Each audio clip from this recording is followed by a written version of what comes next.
Mesdames, Messieurs, bonsoir. À la une ce soir, Félix Tshisekedi appelle la communauté internationale à reconnaître le génocide congolais. Du haut de la tribune des Nations Unies, le président de la République a évoqué les millions de morts et les violences à l'est de la RDC depuis plusieurs décennies. Dans ce journal, vous suivrez un extrait du chef de l'État à la 80e Assemblée générale de l'ONU. Et puis, le gouvernement a décidé d'agir face aux embouteillages chroniques qui paralysent la ville de Kinshasa dès lundi prochain. Un dispositif conjoint FARDC et police nationale sera déployé pour réguler la circulation sur les grandes artères de la capitale.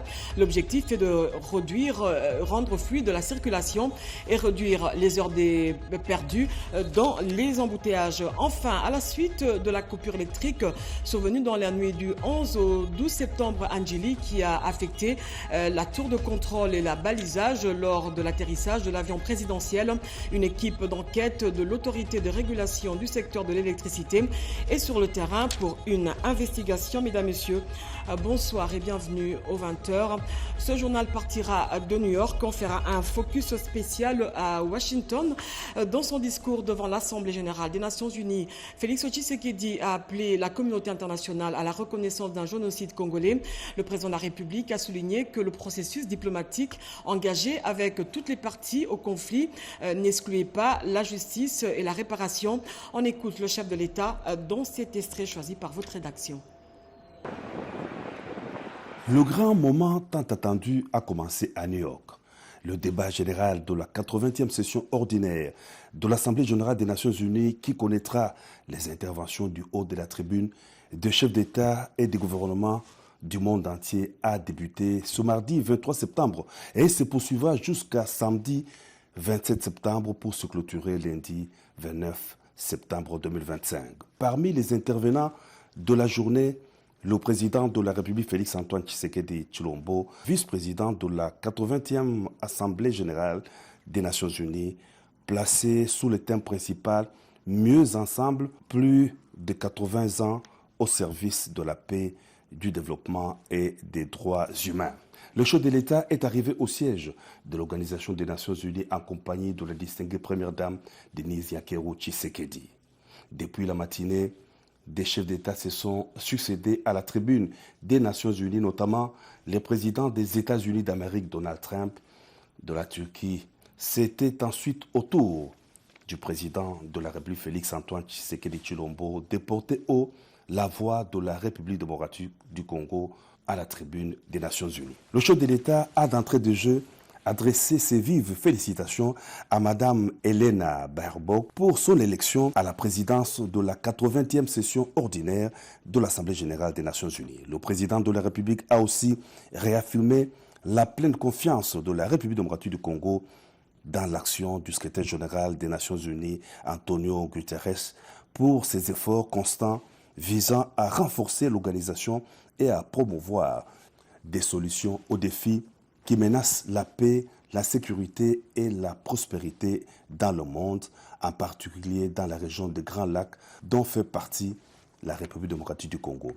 À la suite de l'élection en juin dernier de la République démocratique du Congo comme membre non permanent du Conseil de sécurité des Nations Unies, le chef de l'État a réitéré au nom du pays les remerciements les plus sincères aux États membres pour la confiance et la solidarité exprimées. Le président de la République a rassuré sur la participation résolument constructive et holistique de la RDC, s'articulant autour de deux priorités, paix et sécurité d'une part et prévention des résolutions des conflits d'autre part. Le chef de l'État a aussi souligné les causes majeures de la persistance des conflits.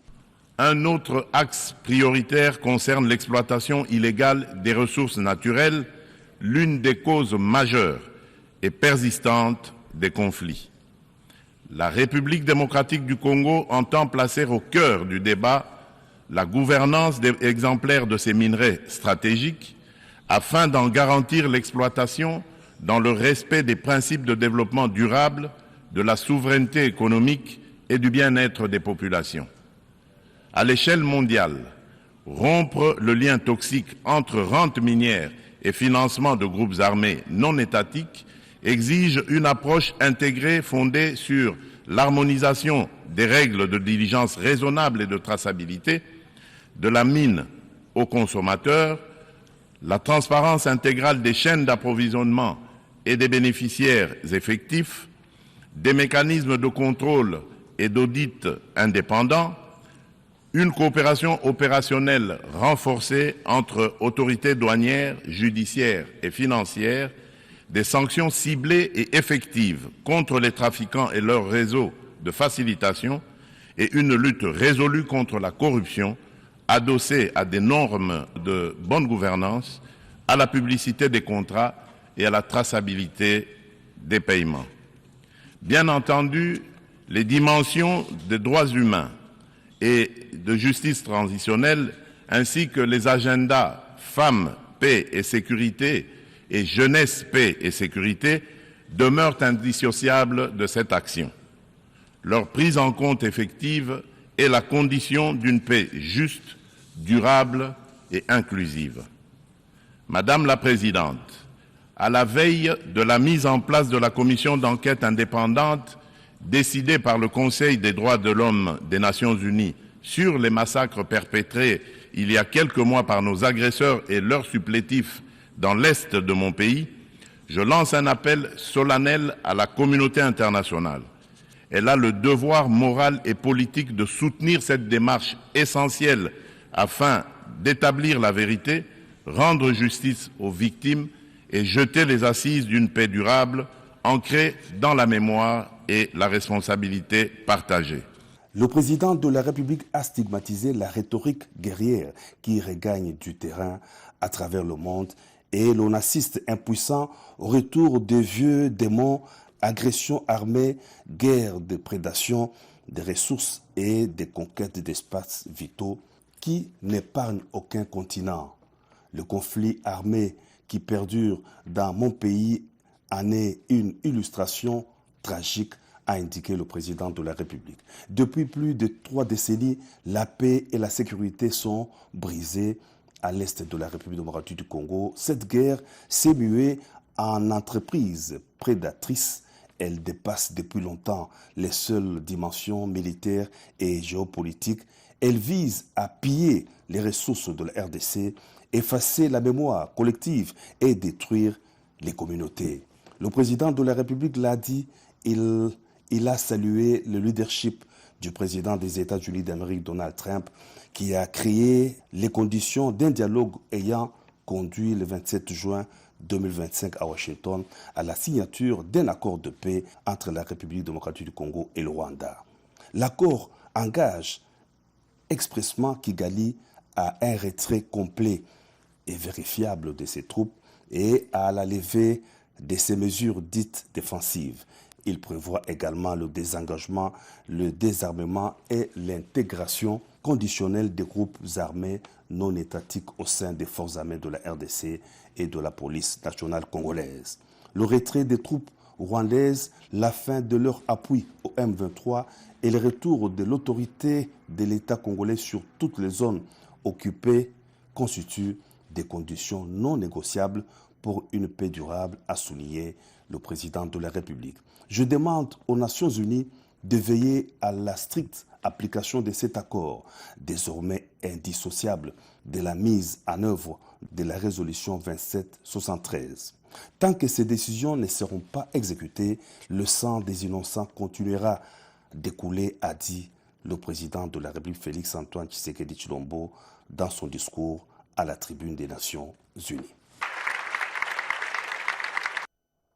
Sachez également que la RDC était de nouveau à l'honneur ce mercredi à la tribune des Nations Unies. La session matinale du débat général a été présidée par la ministre des Affaires étrangères, Thérèse Kayikwamba, sur instruction du président de la République, Félix Tshisekedi, qui en est le vice-président. Images et commentaires dans un instant dans ce journal. Et puis, signature de 5 mémorandums d'entente avec les entreprises américaines et celles de la diaspora congolaise regroupées au sein de la FIS ce lundi à New York en marge de la 80e session de l'Assemblée générale de l'ONU. Reportage.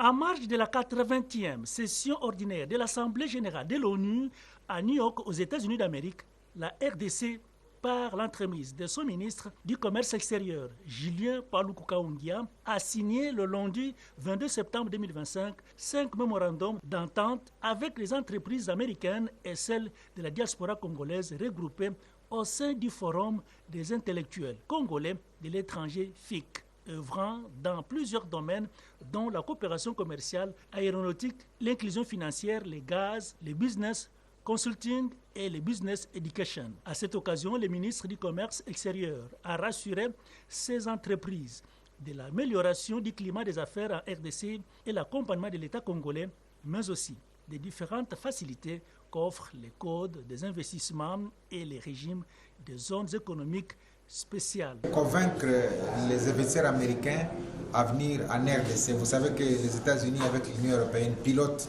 un vaste projet du corridor de Lobito. Mais à côté de ce corridor de Lobito, il n'y a pas que des infrastructures. Il y a beaucoup d'autres projets qui doivent accompagner ces corridors, liés notamment à la digitalisation, liés aux infrastructures autres que les routes et les chemins de fer, liés par exemple à l'aviation, liés à la formation de l'élite congolaise, à la formation professionnelle, liés à l'organisation de masses laborieuses à travers des coopératives. Signalons que le ministre du Commerce extérieur fait partie de la délégation qui a accompagné le président de la République, Félix Tshisekedi Tshilombo, à la 80e session ordinaire de l'Assemblée générale de l'ONU à New York.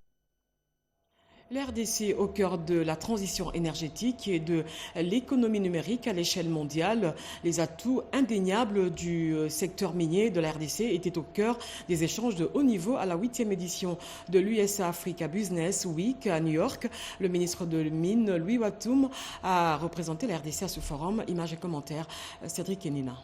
À New York, aux États-Unis, s'est tenue la 8e édition de l'US Africa Business Week, un rendez-vous stratégique qui réunit décideurs et politiques, investisseurs et partenaires internationaux. La République démocratique du Congo, sous le leadership de son Excellence, Félix Antoine Tshisekedi Tshilombo, président de la République, y était représenté. Le ministre des Mines, Louis Watoum Kabamba, a été invité à prendre la parole lors de la table ronde sur le commerce et les minéraux critiques. Dans son allocution, le ministre a rappelé que les minéraux critiques, cobalt, cuivre, lithium, tantal et coltan constituent la clé de la transition énergétique mondiale et de l'économie numérique. La RDC, premier producteur mondial de cobalt et deuxième producteur de cuivre, détient des ressources estimées à plus de 24 milliards de dollars. Le gouvernement congolais s'est engagé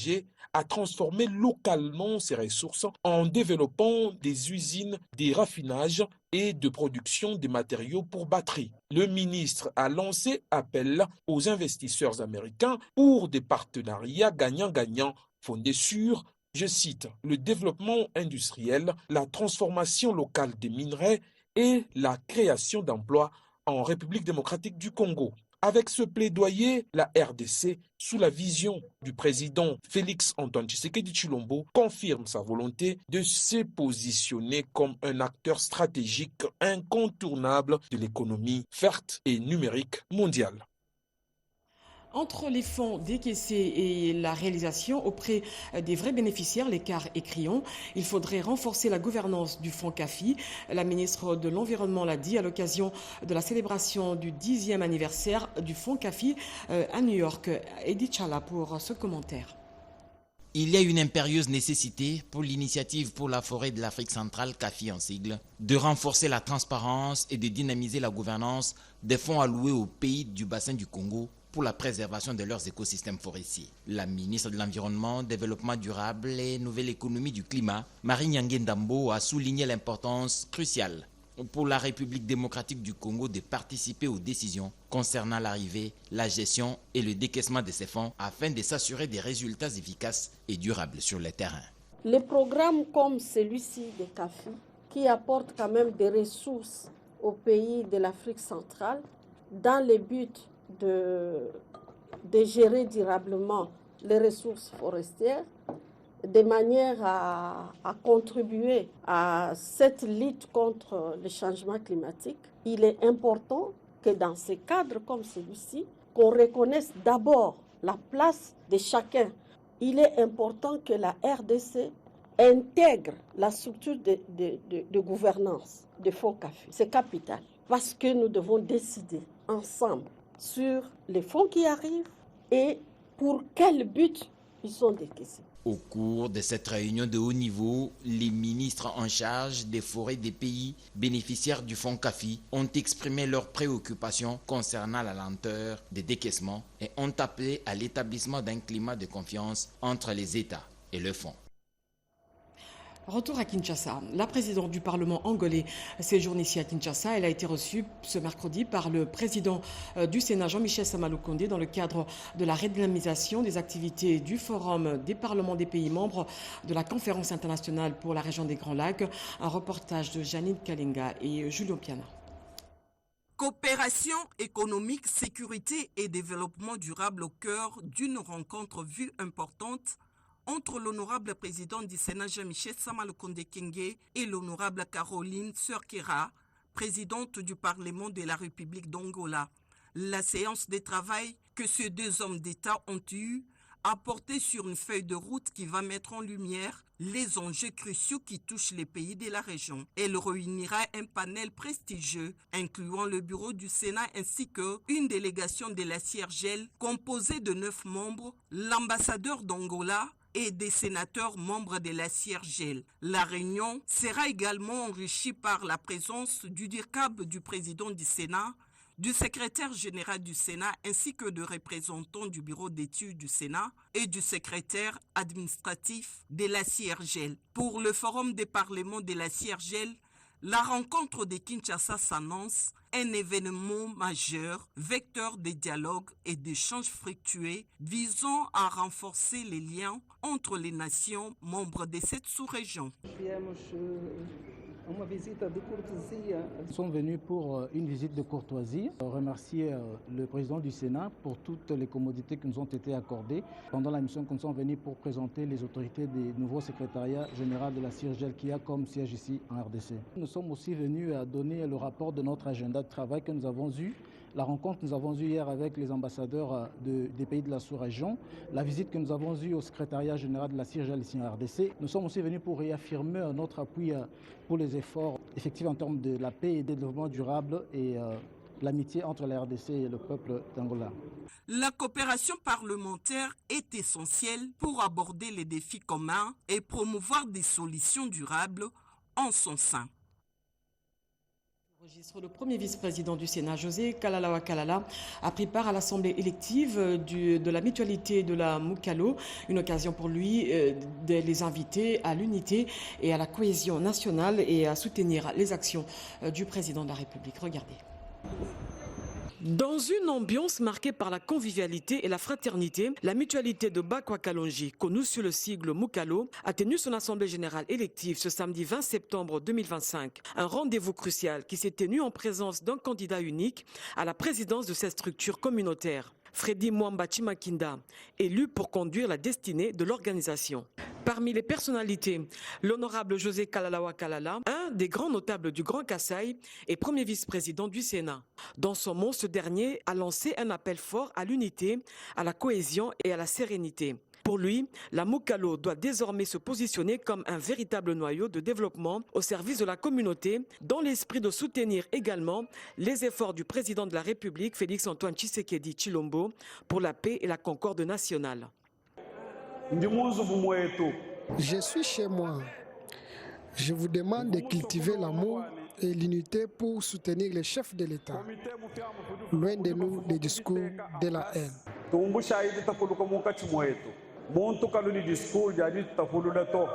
Dans sa toute première adresse, le président élu Freddy Mwamba Chimakinda a reconnu les nombreux défis qui attendent son équipe. Il a promis de renforcer les liens avec d'autres communautés et de faire rayonner la Mukalo dans un esprit d'inclusivité au profit de toutes les composantes du Kasaï oriental dans leur diversité. La charge n'est pas facile par rapport aux attentes de la communauté. Et donc nous allons faire de tout notre mieux pour arriver à faire tant soit peu ce qui peut être possible. Les orientations stratégiques de la mutualité, gage d'une gouvernance responsable et tournée vers le progrès collectif. La présidente du Forum des parlements de la Conférence internationale sur la région des Grands Lacs a eu des échanges avec les ambassadeurs des États membres sur la situation sécuritaire dans la région des Grands Lacs. L'objectif est de renforcer la coopération régionale. Un reportage de Joséphine Liondo. En mission de travail à Kinshasa, la présidente en exercice du Forum des parlements de la CIRGL, Caroline Acerquiera, également speaker de l'Assemblée nationale de l'Angola, a rencontré les ambassadeurs et diplomates des États membres accrédités en République démocratique du Congo. Comme vous le savez, la conférence internationale sur la région des Grands Lacs, c'est la RDC plus 11. Ça fait 12 pays. Et si il y a l'instabilité à l'est de la RDC, c'est-à-dire que ça devient difficile parce que la RDC, c'est le moteur de la puissance africaine continentale. Du Congo. Au cœur des échanges, la levée des obstacles à l'intégration régionale dans l'espace des Grands Lacs et la recherche de solutions stratégiques pour renforcer la coopération économique, politique, sécuritaire entre les États membres. A questão da segurança na região, a questão da paz, a questão da resolução pacífica dos conflitos est condition fondamentale. Et nous avons noté que la question de la sécurité est fondamentale pour pouvoir parler de la souveraineté, du développement durable et de l'économie. Alors, la crise humanitaire qui sévit les pays, par exemple à l'est du Congo, au Soudan du Sud, nous avons eu connaissance de cela et nous, comme parlementaires, notre rôle c'est de pouvoir, à travers la diplomatie parlementaire, pouvoir adresser ces problèmes et trouver des solutions. La rencontre se conclut par la signature d'un mémorandum d'attente entre le secrétariat du Forum et l'organisation Oxfam. Objectif, mobiliser un appui financier pour soutenir les activités du Forum. Et puis, dans le cadre d'un vaste projet de modernisation des infrastructures militaires, le vice-premier ministre, ministre de la Défense nationale et ancien combattant, s'est rendu dans la ville de Mbuji-Mayi, première étape de sa visite d'inspection. Sandra Nyangui, Jirest Funje était dans la suite. Il est arrivé à Mbuji-Mayi, chef-lieu du Kasaï oriental, ce mardi 23 septembre 2025, dans la droite ligne du vaste projet de modernisation des infrastructures militaires. Maître Guy Kabombo Mwadianvita, vice-premier ministre, ministre de la Défense nationale et des anciens combattants, s'y est rendu pour poser la première pierre sur un terrain de 2000 hectares acquis au profit des forces armées de la République démocratique du Congo. Une cérémonie hautement symbolique en présence du commandant régional, le général John Chibangu, de ses adjoints ainsi que des notables de la province. Sur ce site stratégique sortiront de terre une caserne moderne, une poudrière sécurisée, une école de formation militaire équipée et un hôpital ultramoderne. Des infrastructures de référence appelées à renforcer la capacité opérationnelle des FARDC et à améliorer les conditions de vie des hommes et des femmes en uniforme. Je ne me suis pas déplacé pour venir faire une cérémonie qui restera sans le C'est un choix du président de la République commandant suprême des forces armées et qui ira jusqu'au bout. Et vous verrez vous-même comment est-ce que les travaux vont commencer et vous verrez comment est-ce que nous allons faire pour la montée en puissance de nos forces. Cette initiative est à mettre dans le cadre du programme FEC, formation, équipement, casernement, porté par le ministère de la Défense nationale sous l'impulsion du commandant suprême des FARDC, le président de la République, Félix-Antoine Tshisekedi Tshilombo. Il convient de rappeler que le vice-premier ministre, ministre de la Défense nationale et des anciens combattants, maître Guy Kabombo Mwadianvita, a lancé dans plusieurs provinces du pays des chantiers similaires de réhabilitation et de construction d'infrastructures militaires, marquant une nouvelle ère pour la modernisation de l'armée congolaise. Stabilisation du franc congolais, protection des dépôts bancaires et maîtrise de la masse salariale, des sujets évalués au cours de la réunion hebdomadaire de la conjoncture économique présidée par le Premier ministre Judith Suminwa avec quelques membres du gouvernement. Emmanuel Commissaire et Pompoumba nous en disent plus. Ce n'est pas un hasard. Le franc congolais reprend de couleur face au dollar américain. Une amélioration saluée ce mardi à l'hôtel du gouvernement lors de la réunion hebdomadaire du comité de conjoncture économique présidé par la première ministre Judith Suminwa Tuluka. 3 points essentiels sont ressortis de la réunion d'aujourd'hui. Le premier point concerne le raffermissement du franc congolais sur le marché, sur le marché de change. Les Congolais auront noté que la parité dollar-franc congolais a connu un changement assez drastique ces derniers jours. Ce changement résulte de la bonne coordination entre la Banque centrale et le gouvernement. Et il est question pour le moment de renforcer ce mouvement de manière à ce que le taux de change retrouve des niveaux que nous considérons comme étant compatibles avec l'activité économique. Autour de la table, le vice-premier ministre, ministre du Budget, le vice-premier ministre, ministre de l'économie nationale, le ministre des Finances, le ministre du Portefeuille, ainsi que le gouverneur de la Banque centrale du Congo. Objectif, restaurer la confiance, freiner l'inflation et protéger le pouvoir d'achat des ménages. Le gouvernement souhaite également rassurer les entreprises préoccupées par les saisies judiciaires.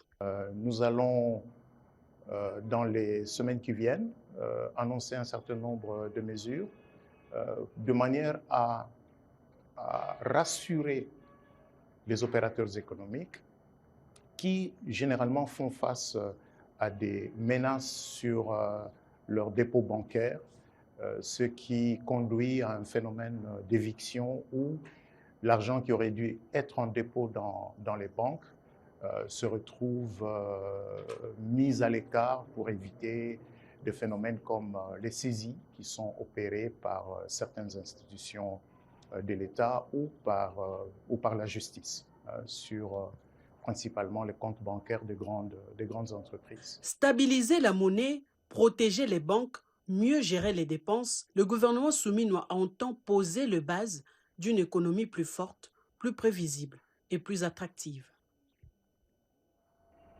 Justement, Adolphe Mouzito a pris à bras-le-corps les desiderata des agents et fonctionnaires du ministère des Affaires étrangères, plus précisément dans le secteur diplomatique. Ce mercredi, il a eu des échanges avec la délégation du Bond syndical du ministère des Affaires étrangères sur leurs problèmes relatifs liés à la prime complémentaire et à l'exécution de la grille barémique. Reportage. Le vice-premier ministre en charge du budget, Adolphe Mouzito, s'est engagé à résoudre les problèmes des agents et fonctionnaires du ministère des Affaires étrangères, notamment le non-paiement de leurs primes complémentaires depuis décembre 2024. Il a reçu ce mercredi 24 septembre une délégation syndicale du secteur diplomatique venue lui exposer les revendications liées à l'exécution de la grille barémique et à l'inclusion de cette prime dans les états liquidatifs.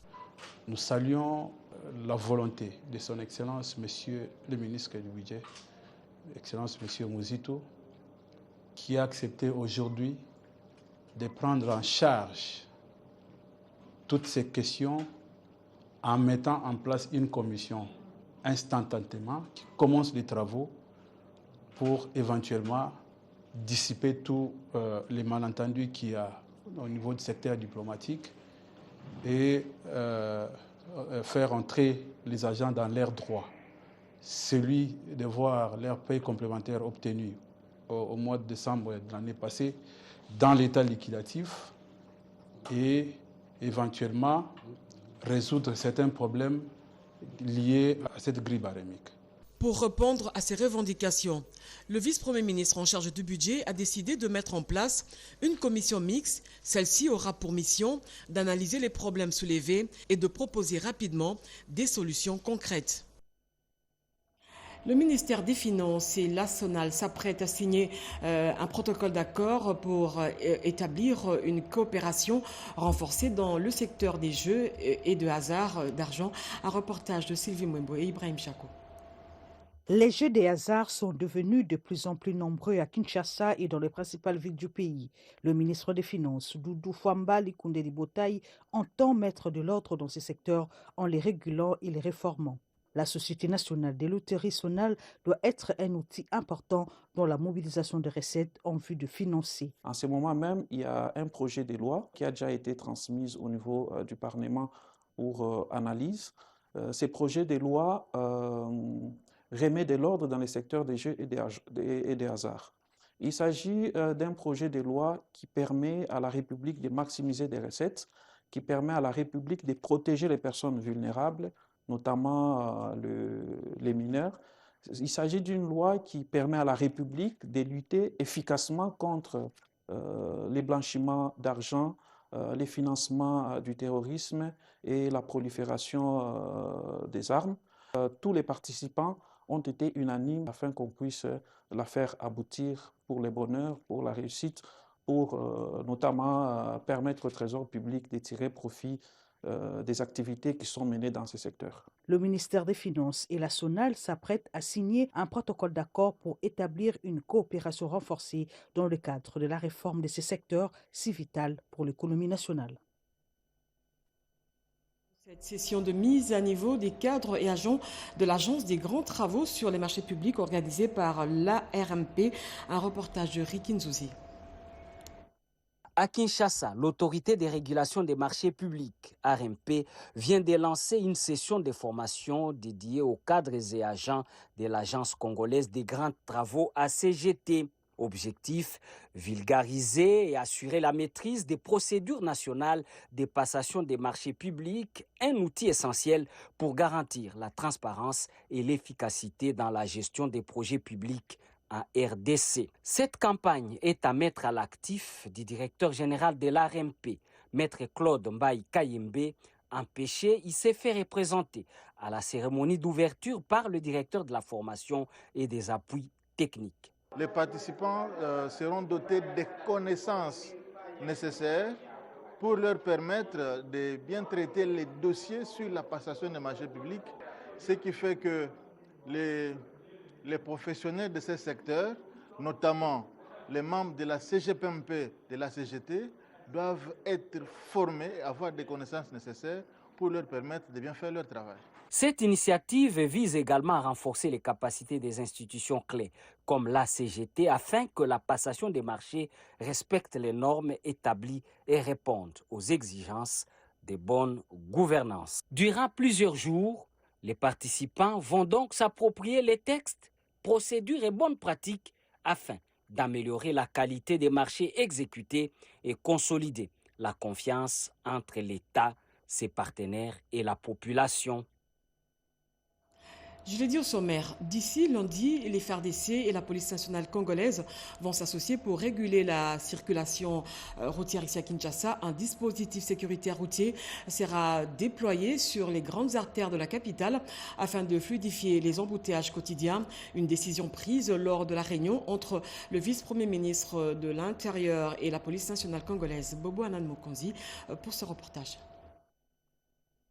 L'incivisme bat son plein sur la chaussée. Les chauffeurs n'observent qu'une règle de conduite, conséquence des embouteillages à longueur de journée. Le Conseil des ministres, ayant pris la mesure du problème, décide d'une régulation conjointe FARDC, Police nationale congolaise. Les instructions ainsi données placent à leur mise en application. Désormais, la 14e région militaire du bataillon PEM viendra en appui à la police des circulations routières pour fluidifier la circulation routière. C'est ce qui ressort de la réunion que le vice-premier ministre, ministre de l'Intérieur et Sécurité, a eu avec la police nationale congolaise. Le compte-rendu de la dite réunion a été fait par les commissaires divisionnaires adjoints, commandant de la ville de Kinshasa. Il y a eu des instructions, pas des conclusions, que nous allons mettre en application dès ce lundi par les effectifs de la police de circulation routière, appuyés par les éléments des 14 militaires du bataillon PEM pour nous accompagner à cette tâche-là.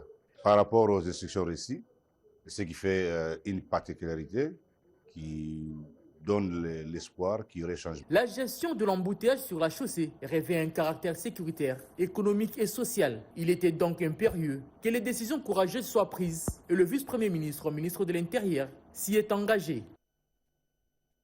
Sachez aussi que dans les tout prochains jours, Kinshasa sera relié à la ville portuaire de Matadi au Congo central par voie ferrée. C'est l'une des recommandations de la randonnée ferroviaire des experts nationaux sur cette voie. Un reportage de Pierre Mbouillou. En prélude à la relance des activités multisectorielles et multiformes du trafic ferroviaire Kinshasa-Matadi, le cadre de la direction générale et autres directeurs des départements de l'Office national des transports ont effectué une randonnée ferroviaire sur cette voie. Cette prospection de la voie a permis au directeur général et à son équipe de vérifier certains avantages informatiques dans la navigation ferroviaire, à savoir l'effectivité de la connexion Wi-Fi gratuite à bord du train le long du voyage, mais aussi la connectivité à l'Internet de toutes les gares à travers les réseaux informatiques de l'ONATRA, gage de sécurité et l'encadrement adéquat du trafic. On s'est arrêté expressément ici, parce que cette fois-ci a été coupé il y a plus de 3 ans, 2 ans.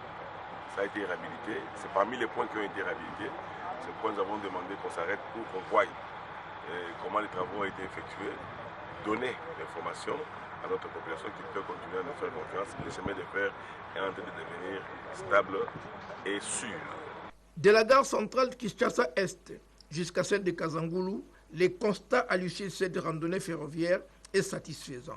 Nous sommes très heureux puisque depuis la nuit des temps, tous les gouvernements soutiennent la relance du chemin de fer. Notre lecture est que nous avons relevé un défi incommensurable. Avec tous les ravins qu'il y avait sur ce chemin de fer-là, et que les trains passent aujourd'hui, c'est déjà quelque chose de grandiose. Hormis le trafic ferroviaire interprovincial entre Kinshasa et Matadi au Congo central, l'ONATRA s'emploie à relancer également les trafics urbains entre Kinshasa-Est et Ntchouengue vers l'aéroport international de Njili. Après la coupure du courant électrique survenue dernièrement à l'aéroport international de Njili lors de l'atterrissage de l'avion présidentiel, vous savez, cette coupure avait mis hors service le système de balisage au moment de cet atterrissage. Et pour se rendre compte des dégâts, la directrice générale de l'autorité de régulation du secteur de l'électricité a dépêché une équipe sur les lieux pour des investigations. Reportage. C'est une mission composée des experts techniques, des officiers des polices judiciaires et d'un expert juridique senior qui est descendu à l'aéroport international d'Ndjili. Pendant 4 jours, ces derniers ont inspecté la documentation et les installations électriques stratégiques de l'aéroport. De la nouvelle centrale thermique à l'aérogare international, en passant par l'ancienne centrale thermique, la sous-station SNEL RVA et la nouvelle tour de contrôle, rien n'a échappé à la vigilance des experts. L'aéroport international de Njili est actuellement alimenté par la sous-station SNEL RVA ainsi que par 2 centrales thermiques. Cependant, l'instabilité du réseau SNEL sur cette ligne est aggravée par l'augmentation de charges due à la croissance démographique des zones avoisinantes, situation qui compromet la fiabilité de l'approvisionnement électrique primaire de ces sites. C'est ainsi que la nouvelle tour de contrôle et le balisage des pistes ont été directement touchés par la coupure électrique, alors que l'aérogare international n'a pas été affecté par cette coupure. Cet incident qui a perturbé grandement la sécurité d'un vol présidentiel établit la nécessité impérieuse de se doter d'infrastructures électriques primaires et critiques fiables dans tous les sites stratégiques de la République démocratique du Congo, surtout à l'aéroport international de Njili, maillon essentiel de la sûreté aéronautique nationale. L'autorité de régulation en électricité recommande, entre autres, de sécuriser l'alimentation primaire de l'aéroport en dédiant des lignes SNEL exclusivement à l'alimentation de l'aéroport et en déconnectant immédiatement ces lignes dédiées de toutes les charges environnantes. Elle recommande également la modernisation sans délai des systèmes critiques par les remplacements des inverseurs et onduleurs UPS existants par des équipements de nouvelle génération capables d'assurer un basculement automatique rapide et fiable en cas de défaillance de l'alimentation primaire. Dans le souci d'éviter ce genre d'incidents, professeur Dr Sandrine Moubenga, directrice générale de l'autorité de régulation du secteur de l'électricité, promet qu'une équipe similaire sera déployée dans les tout prochains jours dans certains sites stratégiques du pays pour une inspection systématique. Son rapport d'audit technique détaillé sera transmis au ministre des Ressources hydrauliques et de l'électricité pour l'implémentation des recommandations formulées. La Cour des comptes a lancé une mission d'audit de 2 mois à l'Université de Kinshasa afin d'examiner la gestion financière de cet établissement public. Le premier président de la Cour, Jimmy Munganga, s'est rendu sur place pour évaluer le travail en cours. Diane Balaka et Regan Shindano. Dans le souci de vérifier le mode de gestion et le fonctionnement des institutions universitaires, bénéficiaires directs du budget annexe de l'État, la Cour des comptes a diligenté une mission d'audit de 2 mois à l'Université de Kinshasa. Cette mission vise à évaluer la conformité dans la gestion de finances de cette institution publique. Pour s'imprégner de l'évolution de travaux, le premier président de la Cour des comptes, Jimmy Munganga Ngwaka, a effectué une visite sur les sites universitaires. Je suis venu ici pour échanger à la fois avec les membres de l'équipe de mission et aussi échanger avec l'entité.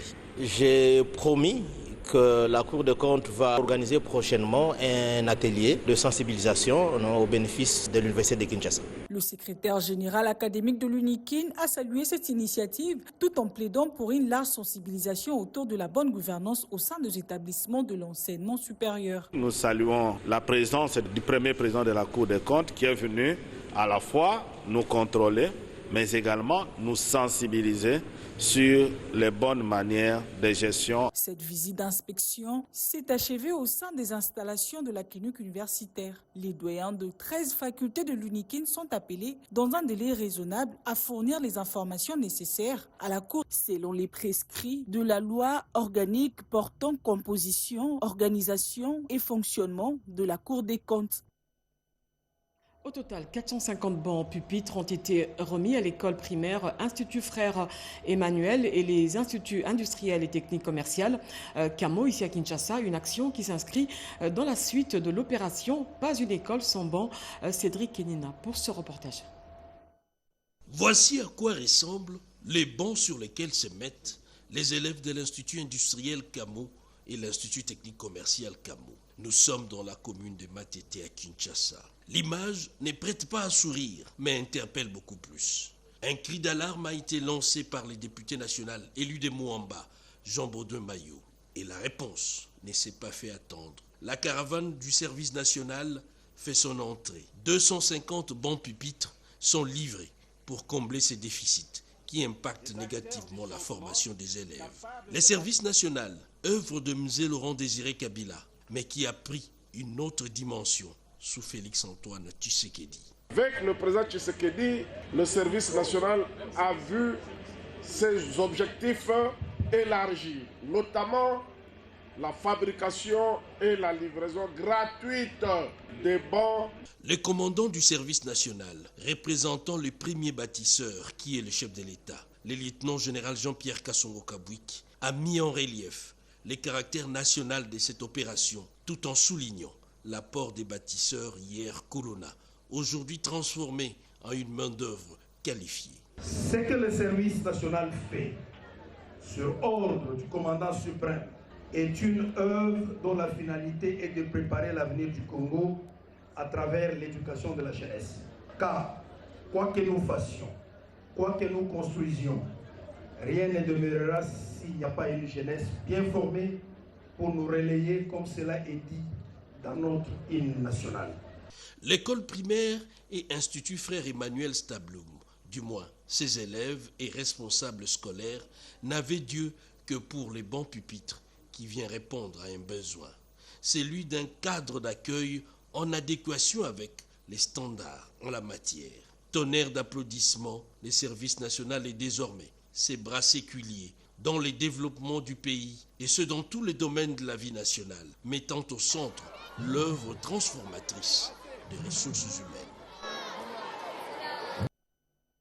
L'ambassade de la Chine au RDC a célébré le 76e anniversaire de la fondation de la République populaire de Chine, placée sous le signe du renforcement des relations bilatérales entre les deux pays.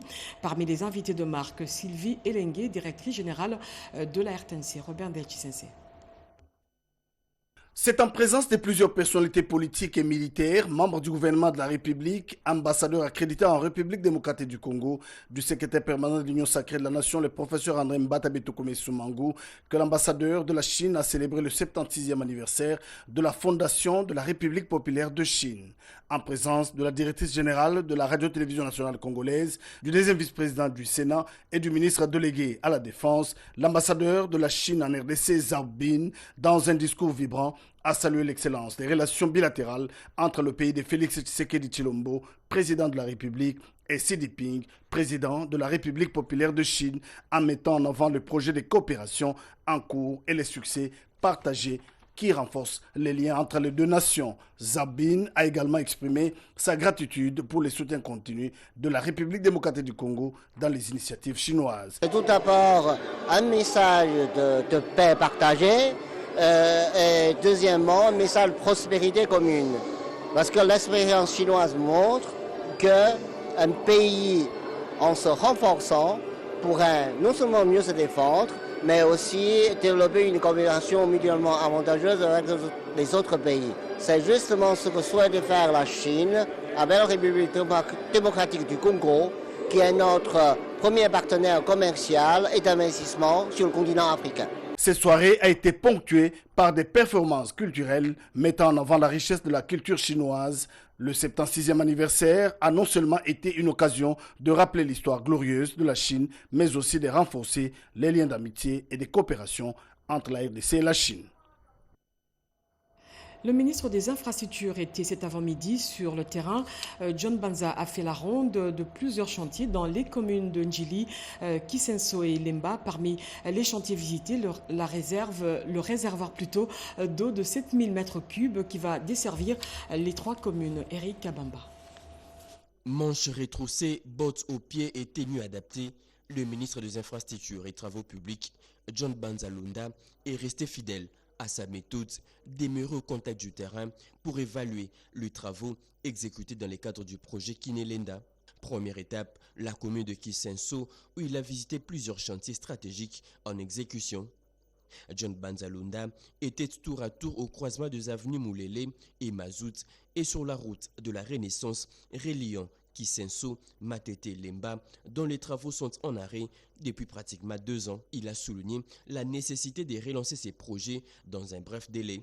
Dans la commune d'Ndjili, le ministre des Infrastructures a inspecté les travaux de construction du bâtiment administratif de la maison communale, la réhabilitation de la place Sainte-Thérèse, les avenues Louemba, Maître Croquet et aussi les grands chantiers de construction d'un complexe omnisport pour la jeunesse. Aujourd'hui, le président construit en béton armé, c'est-à-dire pour des années et des années. Il est en train de sortir la population de Matete et de Kisenso de la misère et de la précarité. Nous avons une route moderne, c'est du concret. Le cortège a ensuite pris la direction de Kimbantseke, où le ministre s'est rendu sur la route Mokali, qui relie ces quartiers au boulevard Lumumba. Dans la commune de Lansélé, le regard du ministre était tourné vers le chantier en construction du pont Foussou au quartier Badara. Travaux réalisés par l'entreprise Malta Forest pour une durée de 9 mois. Dernière étape de cette journée marathon, c'est la commune de Maluku. Ici, John Banza Lunda s'est rendu sur la route Gafoura pour chuter au chantier du centre de formation professionnelle de l'INPP, encore en construction. Cette vaste tournée témoigne de la détermination du gouvernement Souminois II à transformer concrètement le visage de la ville de Kinshasa. Je l'ai dit tantôt, la RDC était de nouveau à l'honneur ce mercredi à la tribune des Nations Unies. La session matinale du débat général a été présidée par la ministre des Affaires étrangères, Thérèse Kayikwamba, sur instruction du président de la République, Félix Tshisekedi, qui en est le vice-président. Regardez. L'Assemblée va entendre l'allocution de son Excellence, M. Volodymyr Zelensky, président de l'Ukraine. Je prie le protocole de bien vouloir accompagner son Excellence que j'invite à prendre la parole devant l'Assemblée. Plus qu'un honneur personnel, c'est un symbole de fierté pour la République démocratique du Congo. Ce mercredi matin, au nom du président de la République, Félix-Antoine Tshisekedi Tshilombo, vice-président de cette 80e Assemblée générale, la ministre d'État aux Affaires étrangères, Thérèse Kayikwamba Wagner, a présidé la session matinale du débat général. À la tribune de la présidence de l'Assemblée, Thérèse Kayikwamba a assuré avec autorité et responsabilité la police de prise de parole. C'est donc elle qui a eu le privilège d'inviter et d'accorder la parole tour à tour au roi d'Espagne Philippe VI, au président de l'Ukraine Volodymyr Zelensky, au prince Albert II, souverain de Monaco, ou encore au président de la République islamique d'Iran, Massoud Pezeshkian. Au nom de l'Assemblée générale, je tiens à remercier le roi d'Espagne. Cette image hautement symbolique et historique dénote non seulement de la montée en puissance de la RDC dans les concerts des nations, mais aussi et surtout du leadership visionnaire du président de la République, Félix-Antoine Tshisekedi Tshilombo, dans la reconnaissance de la compétence féminine congolaise. C'est aussi la preuve du respect et de la considération de la République démocratique du Congo au sein de cette institution. Dès janvier 2026, la République démocratique du Congo et son président seront au cœur de décisions du Conseil de sécurité des Nations Unies dans le cadre de la participation de la RDC en tant que membre non permanent du Conseil pour l'exercice 2026-2027. Décidément, la République démocratique du Congo a signé son grand retour. Dans ce contexte, Enfin, l'Union pour la démocratie et le progrès social commémore la mémoire de ces martyrs. Pour Augustin Kabouya, secrétaire général du parti présidentiel, ces victimes étaient le fruit plutôt de l'intolérance politique sous l'ancien régime. Un reportage d'Alain Bikaï. 9 ans après les événements tragiques de septembre 2016, l'Union pour la démocratie et le progrès social UDPS commémore la mémoire de ces combattants tombés sous la répression des régimes passés. À la demande du secrétaire général du parti, une messe d'action de grâce a été célébrée à la paroisse Saint-Joseph de Matungé en hommage aux victimes. Ses compatriotes avaient perdu la vie, certains sous les balles, d'autres brûlés vifs au siège du parti pour avoir réclamé la convocation du corps électoral dans le respect des délais constitutionnels. Dans son intervention, le président intérimaire de l'UDPS a salué la mémoire de ces vaillants martyrs du 19 et 20 septembre 2016, accusant les régimes passés d'avoir encaissé cette répression sanglante contre des citoyens désirés de voir la démocratie s'affermir. La soirée s'est poursuivie au siège national du parti où cadres, combattants et familles des victimes se sont rassemblés autour des bougies allumées pour honorer leur mémoire. Le lendemain dimanche, le secrétaire général accompagné des députés, sénateurs et nombreux combattants s'est rendu au cimetière de Kinkole. Une cérémonie de recueillement a eu lieu devant les tombes de ces disparus, dans un moment empreint d'émotion et de reconnaissance. Voilà, merci d'avoir suivi cette édition spéciale avec un focus sur les activités du président de la République et sa suite à New York. Ce journal a été rédigé par Gauthier Kiassi sous la direction d'Oscar Mbalkaï, supervisé par Jacques Kabouaba. Mireille Ndeke était à la coordination, Patrick Kachala et Ramadan Poki l'ont réalisé pour vous. L'actualité continue à 23h avec Robert Detchisensé. Je vous retrouve demain avec le même plaisir. Au revoir.